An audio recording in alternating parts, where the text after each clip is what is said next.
And I know that there's also a lot of interest around the rack, right? So I think I can take these opportunities just, to show how we can build a rack ourselves and then create Q&As against documents, against YouTube videos, or like PDFs, like I will show next. So that's the purpose of today's session. There is also some requirement in order for this notebook to run. I have tried to minimize the memory usage of the code, but still I still need like a T4 GPU. So basically, if you go to Collab, you switch to a GPU session, and then it's I think the T4 is the default GPU. You could possibly connect to with a free account. And then there will be some prerequisites that if you haven't got any access to the Llama3 model, when you click this link, it will show up as a ask for permission page.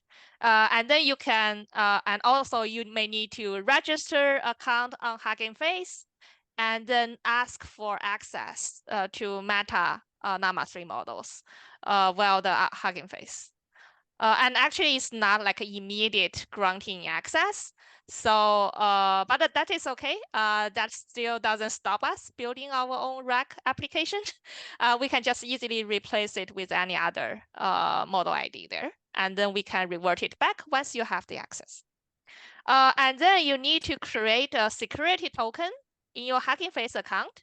And once you create the Hugging Face token, you need to set, like on the left side, you need to set a Hugging Face HF underscore token, and then paste that token value here, so that gives you kind of a connection to your Hugging Face account, and also that will allow you to download the model from the Hugging Face directly. I have put all the dependencies, like the library dependencies versions, into this requirement text. You can just download it, and then you go to this files folder and then upload it over here. So basically, I can also quickly do it on my side here. So you can just upload the requirements here, and then you can run the pip install to install all the dependency needed to run the notebook. Okay, before I just leave time for everyone to try out, I think I can just walk through the sections I prepare and just give you an overview. And also for those who haven't had any experience with Hugging Face, I can also give a brief introductions about what Hugging Face is, how can we structure our codes.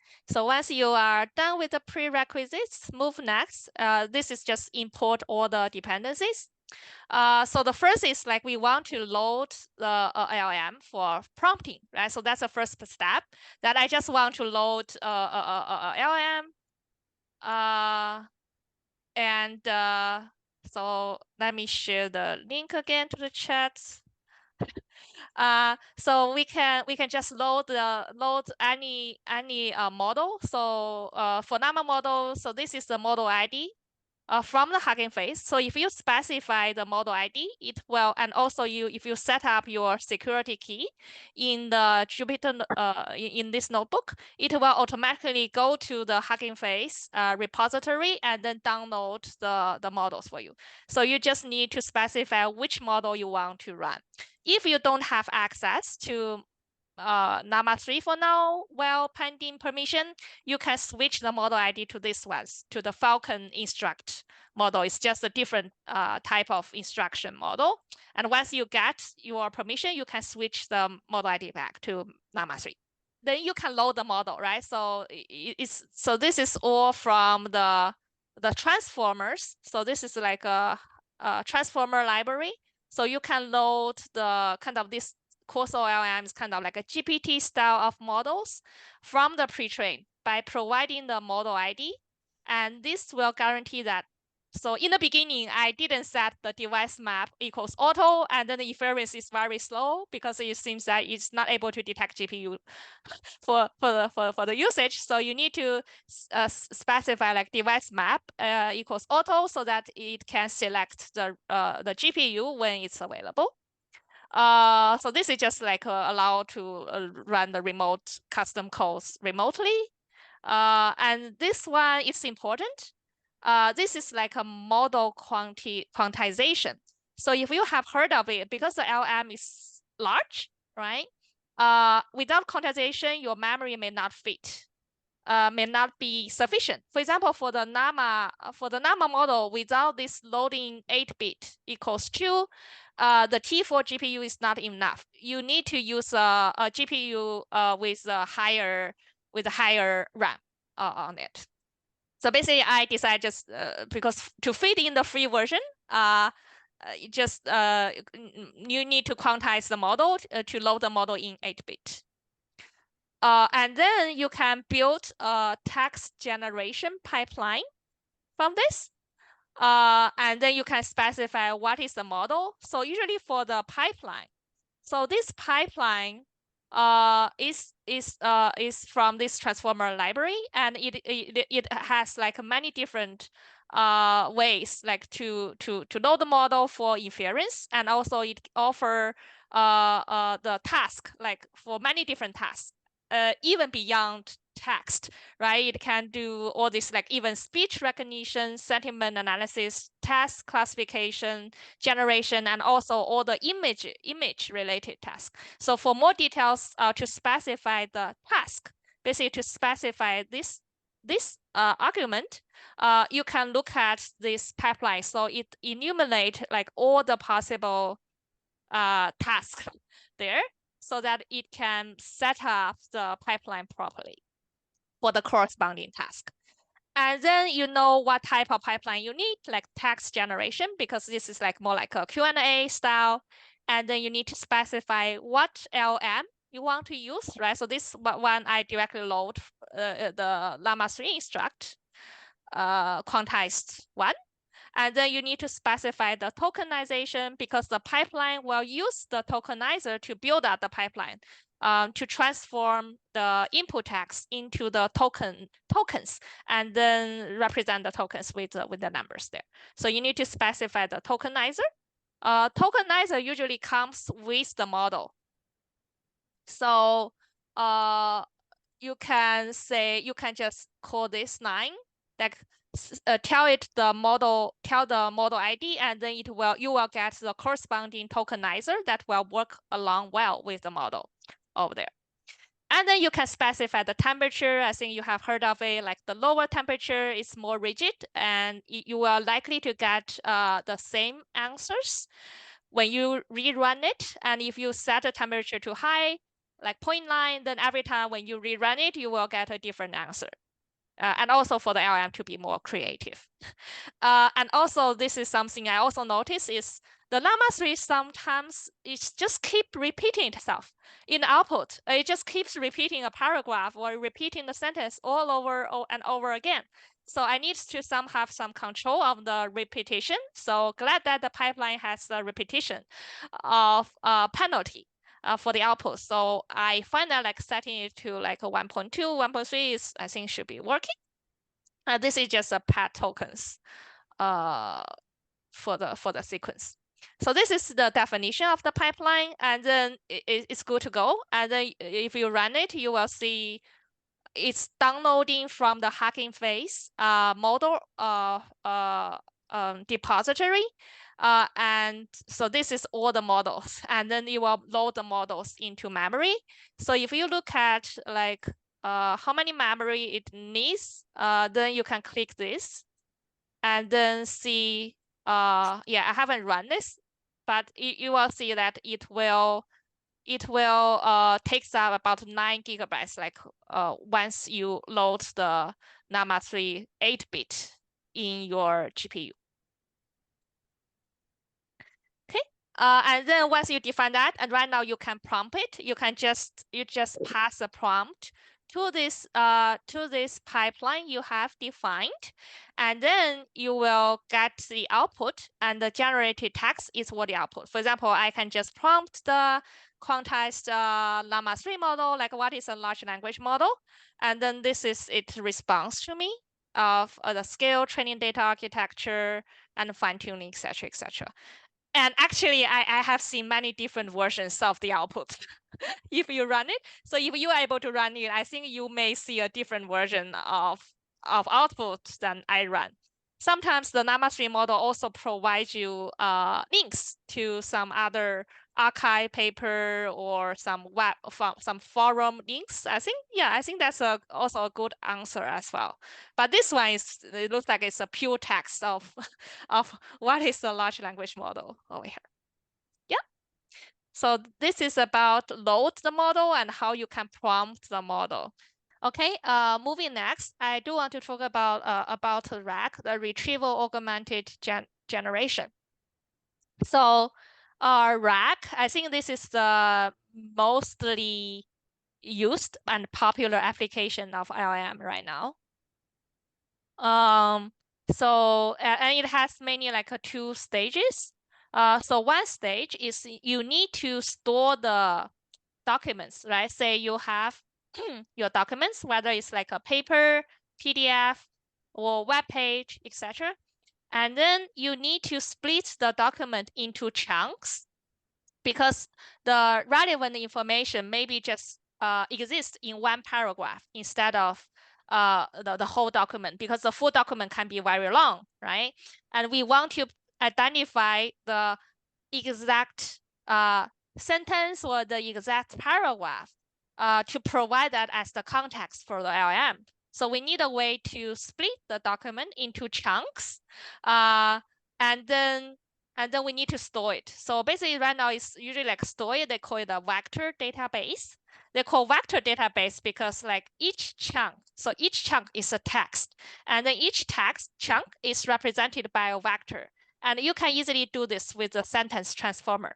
So if you search sentence transformer, it's all kinds of like embedding model that you can easily transform a text segment into a vector. And this vector kind of represents the semantic meaning of the text segment. And then in the end, you will get a list of basically each vector corresponds to a document chunk. And then the full document is represented by a list of vectors in the vector store. So this is the first step of RAG, to indexing to transform the document into a list of vectors. And then the retrieval part is you will ask questions to the document, right? And then there will be a retrieval services.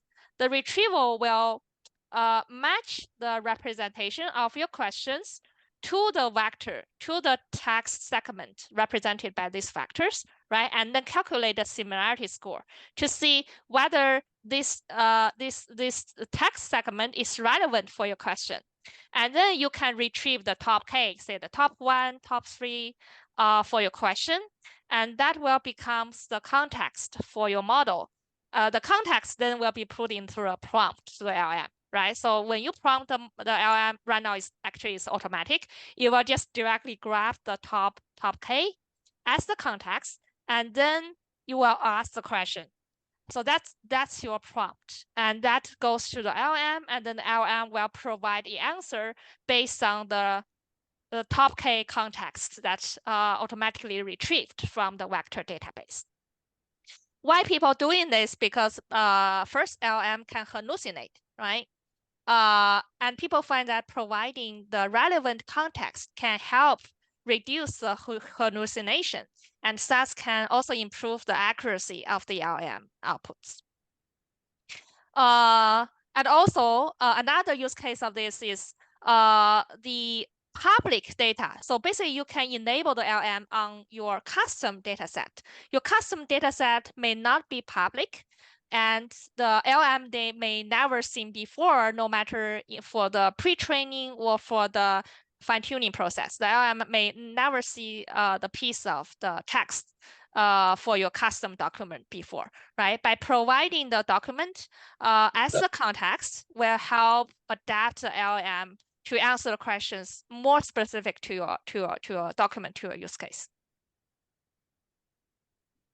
Yeah, just as I mentioned, so this is like a PDF loader. I think that this one works fine. It's better than the other PDF loader without the MU. So I would recommend just use this one. And you can download, for example, download any PDF. I use a Llama 2 paper, but you can upload a PDF you have here, if it's allowed to upload publicly, or to Google Colab. And then you can just load it, and then you can see what is loaded. So actually, it's quite accurate. So the Llama 2 PDF has such 77 pages. So this is a total number of pages loaded, and this is a specific page. And if you can see, the tabular is gone. So it's all pure text of the numbers there. Yeah. Also, you can also load like a Wikipedia page. So it has like a Wikipedia loader. You can just, so this is more like a Wikipedia search, right? So you can just query, I want to get a Wikipedia page about Llama language model, and then you can load it. And this is the full wiki page for the Llama model there, which can also use as the context. So once you load it, the next is to split it, right? So just remember that framework. So once we have a document, we need to chunk it.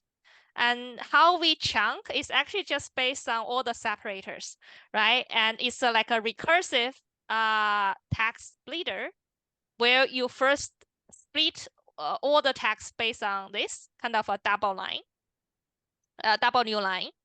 There, kind of like indicating, oh, it's like a new paragraph or new section there. And then the second separator is this. So you will prioritize first, split by this.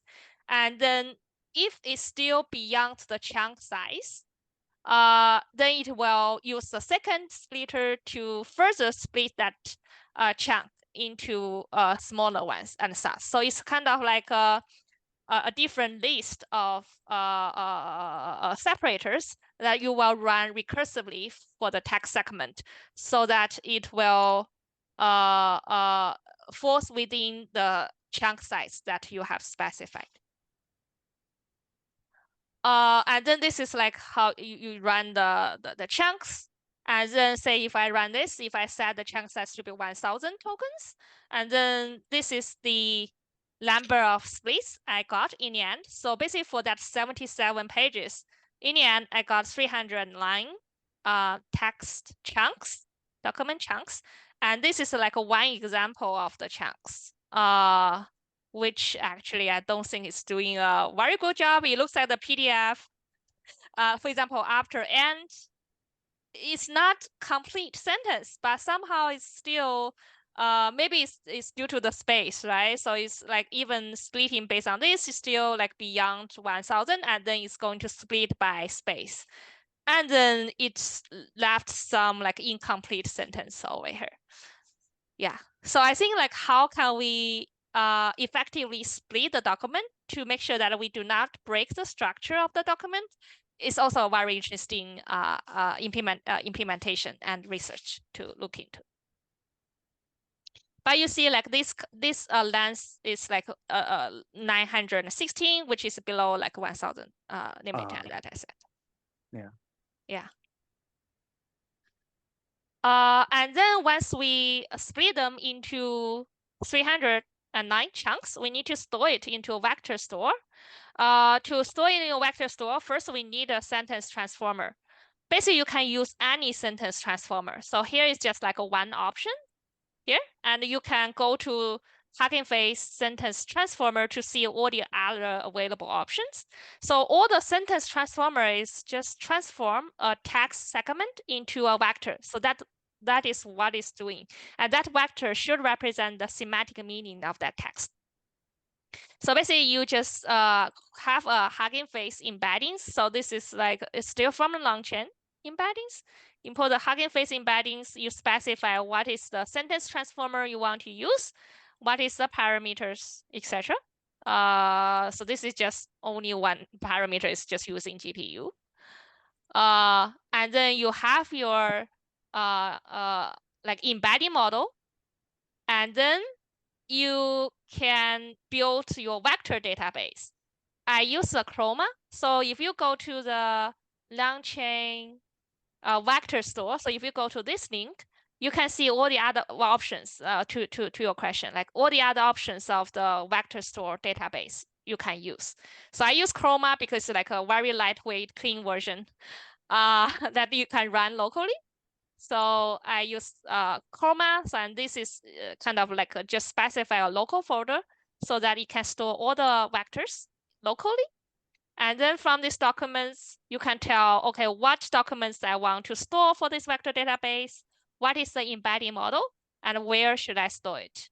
And then it will just run the embeddings on those 309 document chunks and then store the vectors into this local folder. So that's then you have a vector database, and then you can run retrieval on that, right? So for example, I have created a vector database for Llama 2 paper PDF, and then I can ask, okay, how is the Llama model comparing to GPT-4? And then, so this is the query, right? And then I can run a similarity search with the relevant score because I want to see what is the relevant score. And then I just run the query against the vector database, and then it will get me the top 4 over here. And then this is what top 4 looks like. And actually, I feel like, yeah, the first chunk is very relevant. That's why it has like a relatively like a higher relevant score because it's talking about the performance, and also you have the GPT-4, GPT 3.5 here. So it's indeed talking about the performance comparisons of Llama 2 versus the GPT 3.5 and GPT-4. The next 3 one I don't think is very relevant. You see that that's why you see the gap of scores, right? So even the relevant score like decrease sharply from 0.5 to 0.38. Okay, and that's about it. That's about the first step in the RAG where you, if you see this, right? Where you load your document, where you split it into chunks, you embed it through a vector database and store it in a vector database, and then you can run the retrieval on it, right? Just run a query on the vector database, and it will get you the top K most relevant text segment for your query. So that's the first step. Next, about the weights given to the documents in the RAG. Yes, so if the performance is not good, then it comes two sides. It could be that the context is lost, right? It could be that there are several reasons. It could be that first the context is broken during the splitting process. That can happen. The second is the retrieval part fails. The sentence transformer embedding model is not good enough, right? And that means that, for example, the top K does not have the most relevant test segment for your query. That can also happen. If the sentence transformer is not good, your embedding model is not good. Lastly is the LLM, like providing the right context.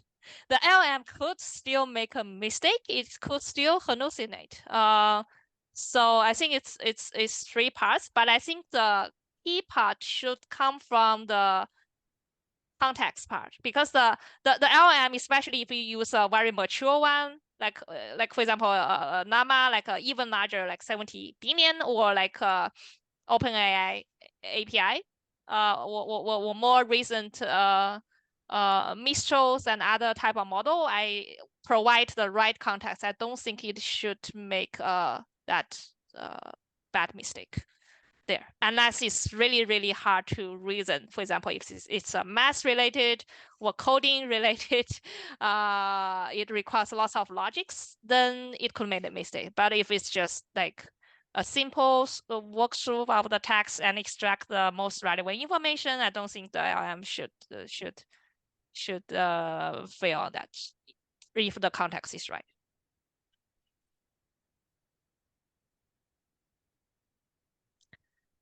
Yeah. So I can walk through to the end. Then the next one is we want to run the queries, right? So we want to combine the vector store with the LLM, right? To retrieve the top K, provide it as a context for the LLM, and then ask the questions, right? So this is the, for example, there's like a LangChain chain type called stuff. So what stuff means is perfect for the rack case is it will retrieve the top K document chunks. It will stuff all the docs together as the context, and then you also insert your query of the questions, and then that will generate your prompt, and then the prompt goes to the LLM, etc., etc., and then that will give the input. And this is how you're going to implement it, right? So you just create a retrieval QA chain, and you say the stuff type. So basically you want to stuff all the top retrieved document segments as your context. You tell it what is your retriever. So retriever is basically your vector database that you have already created. And then this is the top retrieval from the vector database to provide as a context. You can also create a prompt for your retrieval, like what prompt template you want to ask your LLM. This is the Llama3 pipeline that we have already established previously. This retrieval QA kind of connect all the retriever, LLM, and also the prompt you want to use together in one function. Yeah, and then you can run the same one again, because like previously I show like if I run this query, it's again the vector database, what is the top retrieval, right? And then over here, I can just run the QA chain with the same query, and then you can see the response. Because I also asked it to return the source documents to true, so it will return the source documents, which is exactly the top one retrieved document chunk from the vector database. And this is the result. Like according to this provided, Llama 2 is not yet comparable to GPT-4 due to this, right? I think it's a correct answer. Yeah. Cool. So I will just finish up since we are on the hour. So basically, in today, I think we have shown like the 4 essential components in the retrieval augmented generation, right? And also, I think to make the rack work, there will be different optimization opportunities to improve the performance, such as document chunking. You want to make sure that should not like the chunk should describe a coherent topic. You do not break the context. The embedding model is important to identify the relevancies of the chunks to the query for the similarity search, and then the vector stores to perform the similarity search, right? So to retrieve the top K. So you can run this locally. And then lastly is that provided the retrieved context, we can use any LLM. Actually, with the LangChain, you can use any Hugging Face model LLM. You can also use OpenAI. And also, if you have keys, you can set your OpenAI API key here, so that you can use your OpenAI model API directly in the LangChain for your rack service. Yeah, so that's the LLM here is mainly to use its power to reason, right? So provide the context, we provide the best context possible, and then ask LLM to reason to get the final kind of the conclusion that I want to make from the PDF.